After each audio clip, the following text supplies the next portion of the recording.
A gente abre o programa aqui falando sobre essa mensagem do Flávio Bolsonaro enviada hoje de manhã à CNN e pela minha experiência em cobertura de política, Creomar, não sei se você vai concordar, mas quando uma pessoa precisa dizer que não está abalada ou que vai ficar firme ou que segue candidato, normalmente é porque isso não está acontecendo exatamente assim, né?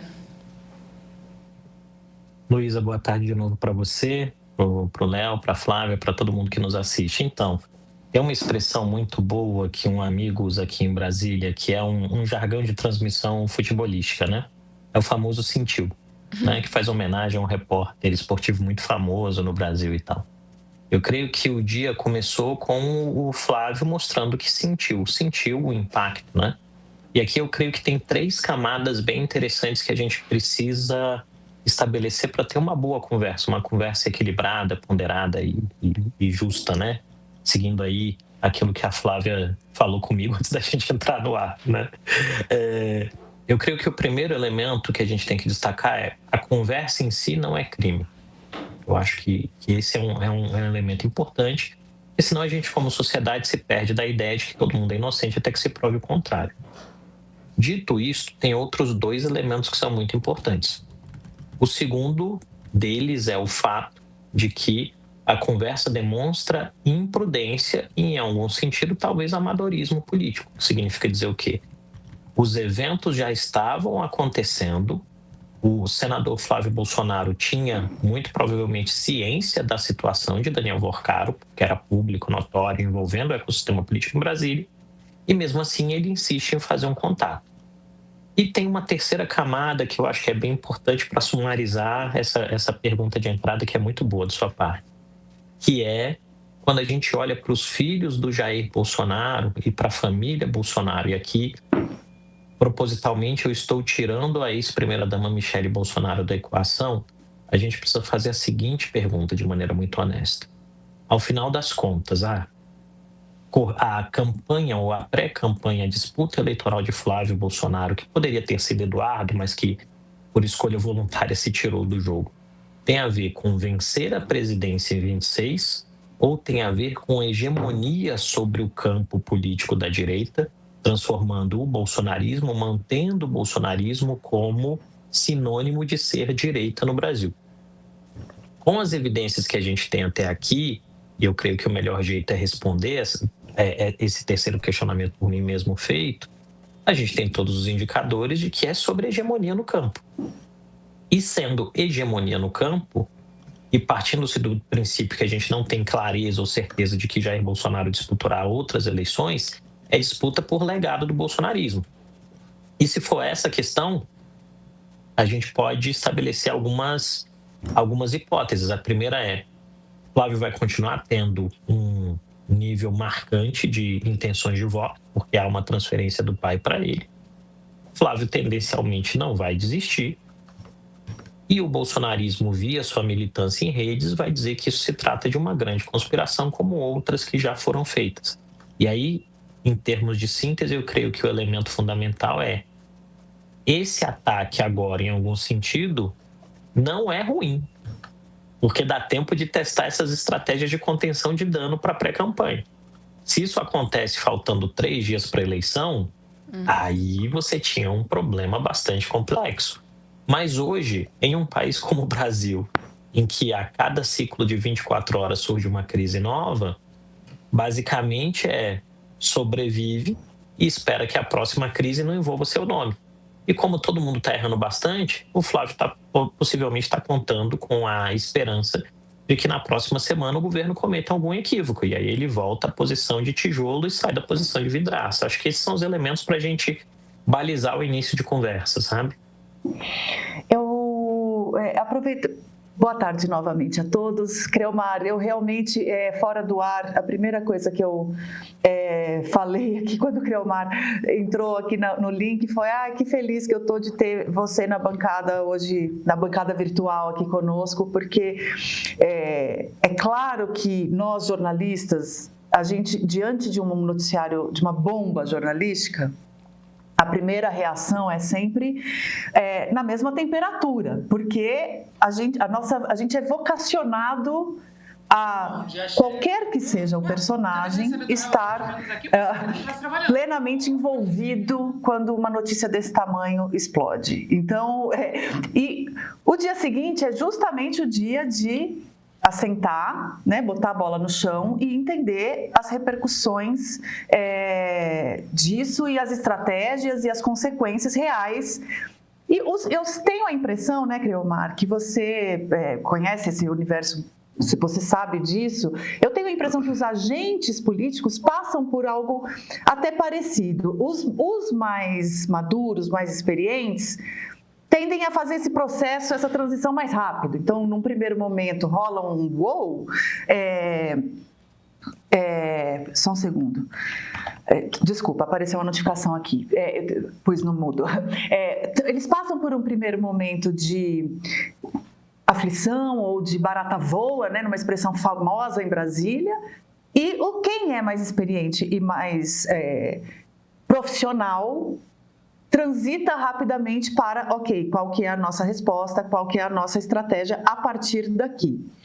O que ficou claro para mim ontem, e foi até algo que o Pedro Doria questionou num vídeo dele nas redes, foi o grau de aparente amadorismo do Flávio e talvez do círculo mais próximo, de não ter, tudo indica, preparado uma resposta mais imediata a algo que estava contabilizado desde que ele se anunciou candidato. Porque quando ele se anunciou candidato em dezembro de 2025, o Vorcaro já estava preso. O escândalo Master já estava na praça. Ele foi para uma candidatura sabendo que, para além do seu passado de, enfim, denúncias de rachadinha, de loja de chocolate, de mansão financiada e paga em dinheiro vivo, ele já certamente contabilizou que, o Master é algo que pode, supondo que seja só esse episódio do cinema, do filme, no mínimo isso pode me atrapalhar.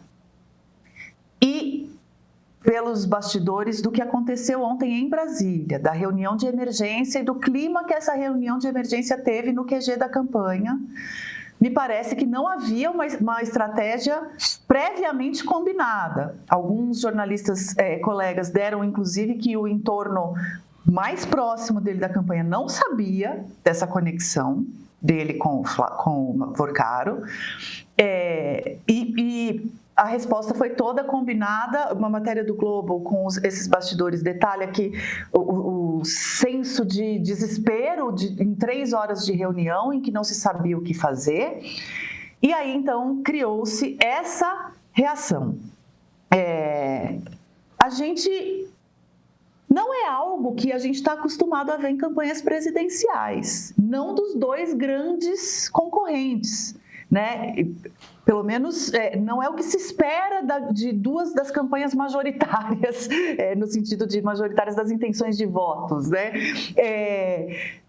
Eu fiquei um pouco surpresa, o Pedro também expressou isso num vídeo que ele fez ontem.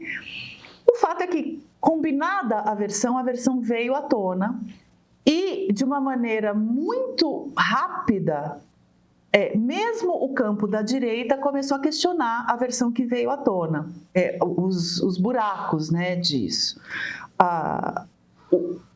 Eu acho precoce a gente decretar fim de candidatura.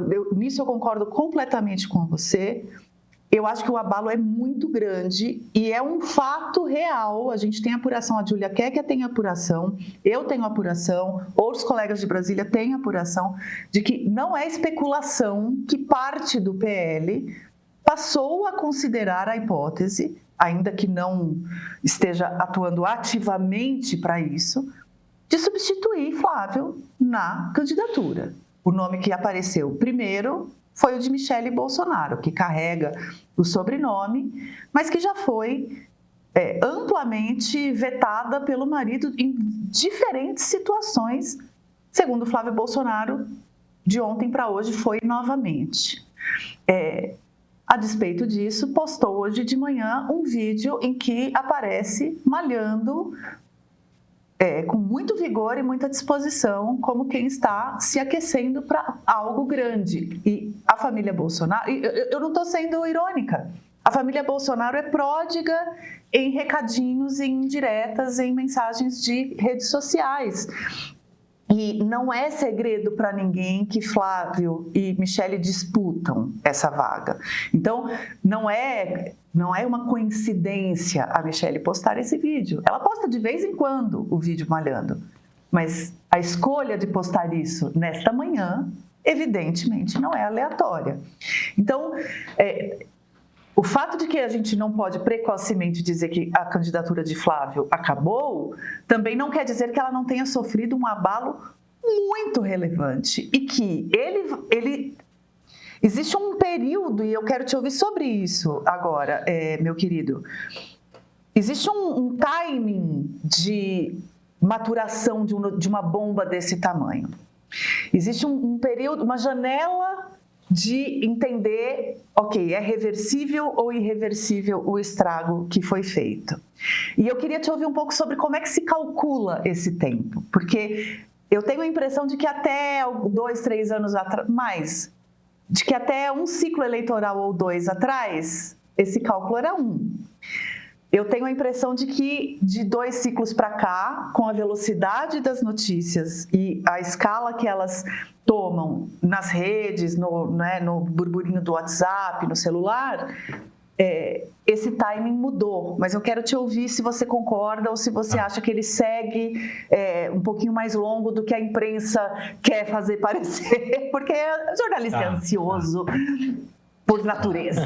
Desculpa, só antes do Creomar responder. Eu creio... Tem um resumo aqui que um espectador faz do que a Flávia acabou de falar, não sei se você vai concordar, Creomar. É o Antônio As, que ele diz, não acabou, mas subiu no telhado. Dá para dizer isso?